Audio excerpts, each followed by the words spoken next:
Hoje, vamos mergulhar em uma das histórias mais perturbadoras do Reino Unido. A de um homem cuja fachada de normalidade escondia um abismo de escuridão e solidão. Dennis Nilsen. Conhecido na mídia como o assassino amável ou o Des, ele foi um serial killer que operou entre o final dos anos 70 e o início dos anos 80, principalmente na capital britânica, Londres. O que torna sua história tão chocante não é apenas o número de vítimas, mas a calma fria e o vazio emocional que motivavam cada um de seus atos. Esta é a crônica da busca desesperada de um homem por companhia, que culminou em 15 confissões de assassinato. Para quem o conhecia, Dennis Nilsen era o oposto do monstro que ele era em segredo.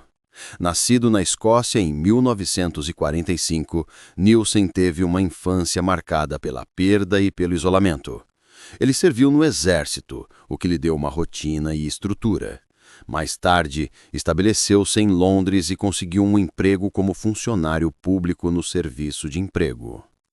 Nilsen era visto como um homem educado, bem vestido e até mesmo inteligente. Um vizinho típico. Alguém que, no máximo, você diria que era um pouco reservado. Essa fachada era sua melhor defesa. Ninguém jamais imaginaria que, por trás daquela porta, naquela casa suburbana, ele estava cometendo crimes indescritíveis.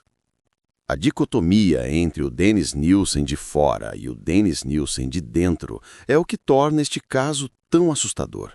Ele personificava a ideia de que o mal pode morar ao lado, sorrindo e oferecendo ajuda. Mas o que impulsionava um homem com uma vida aparentemente estável a cometer tais atos? A resposta no caso de Nilsen era profundamente ligada à solidão. Nilsen tinha uma incapacidade crônica de formar conexões emocionais genuínas e duradouras. O medo da solidão era tão paralisante que se tornou o centro de toda a sua motivação criminal. Ele não buscava, primariamente, a violência ou a agressão. Ele buscava a presença.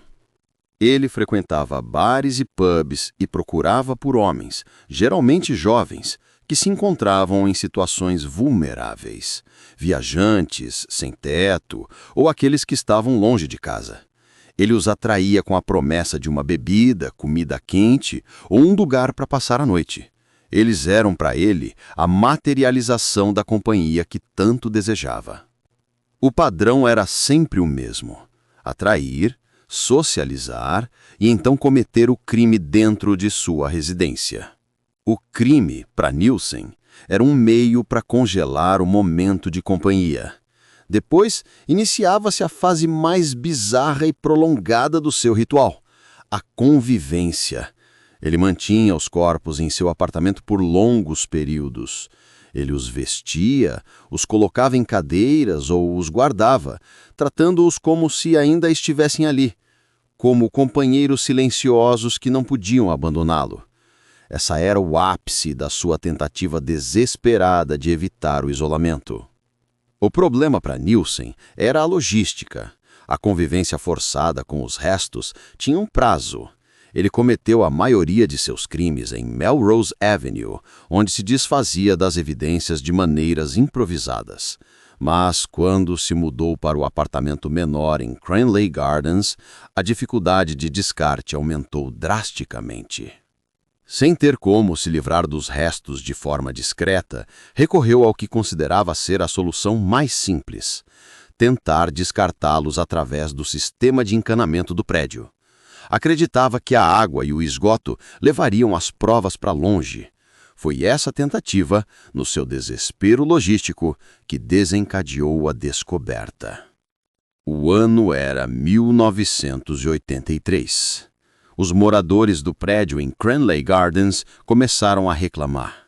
O cheiro era insuportável e os canos estavam constantemente entupidos. Em fevereiro daquele ano, técnicos de encanamento foram chamados para investigar a causa da obstrução. Ao abrir um ralo externo, fizeram uma descoberta de gelar o sangue. uma massa gelatinosa e viscosa, contendo o que pareciam ser pequenos ossos e pedaços de carne humana. A polícia foi acionada e a investigação levou rapidamente ao apartamento de Nielsen. Quando os detetives o confrontaram, a atitude dele foi o choque primeiro. Não houve negação, pânico ou fúria. Ao ser questionado sobre o que poderia ter causado o entupimento, Dennis Nielsen apenas respondeu com a máxima calma que havia uns restos humanos no armário e outros espalhados pela casa. A confissão de Nielsen foi um dos aspectos mais marcantes do caso. Ele relatou os 15 assassinatos que confessou com uma frieza burocrática, como se estivesse revisando um relatório de trabalho. Ele não demonstrou remorso profundo pelas vítimas, mas sim autocomiseração e frustração pelo fracasso em manter a companhia. Durante o interrogatório, ele descreveu o grande vazio que sentia.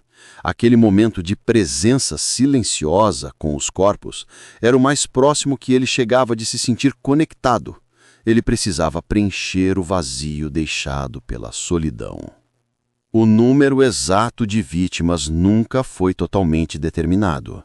Embora Nielsen tenha confessado 15, a polícia suspeitava que o número poderia ser maior. A dificuldade de identificação era imensa, já que muitos dos homens que ele atraía eram indocumentados ou estavam fora da rede de apoio social, tornando-os alvos perfeitos em sua invisibilidade social. O julgamento de Nielsen em 1983 foi um espetáculo midiático que chocou o país.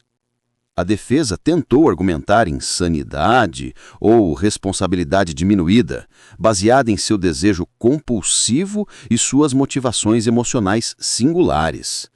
Entretanto, o júri o considerou apto e culpado. Dennis Nielsen foi condenado à prisão perpétua. Ele passou o resto da vida atrás das grades, onde continuou a escrever sobre seus crimes e sua vida interior, deixando um vasto material que se tornou objeto de estudo para criminólogos e psicólogos. Ele morreu na prisão em 2018, aos 72 anos. O caso Nielsen ressoa até hoje por motivos que vão além da violência. Ele nos força a encarar o lado mais sombrio da psique humana, a forma como a solidão extrema pode se perverter e o terror que se esconde sob uma fachada de normalidade absoluta. O assassino amável não era um monstro de filme de terror, mas sim um funcionário público calmo e educado. E essa é talvez a parte mais difícil de aceitar, que a busca humana por conexão e o medo de estar só podem, em casos extremos, ter o desfecho tão macabro e devastador.